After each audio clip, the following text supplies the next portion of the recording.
Navbatdagi mashinamiz BYD Y2 modeli bo'ladi, akalar. Ko'rishinglar mumkin. Biz bunga 360 gradus kameralarni uстановka qilib berdik. Parkovka qilishdagi juda qulay. Yon taraflari hammasini ko'rsatadi.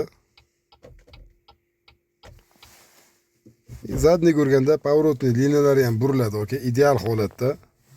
Akalar, bizga qizig'i yo'q, nima mashina bo'lishidan qat'iy nazar. Monitori bo'lsa bo'ldi, 360 gradus kamera uстановка qilib beramiz. Sizlarda nima mashina bo'lsa ham, aksariyat mashinalarimizga nalichi bor. Yo'q mashinalarimizga zakaz asosida olib kelib beramiz. Keyin biz bu mashinaga yana дополнительный bagaj elektropриводlarini qilib berganmiz. Ko'rishinglar mumkin, uni ham ko'rsatib o'taman.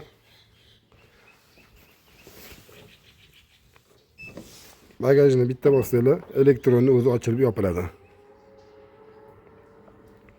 Ish sifatiga bitta baho berib qo'yasizlar.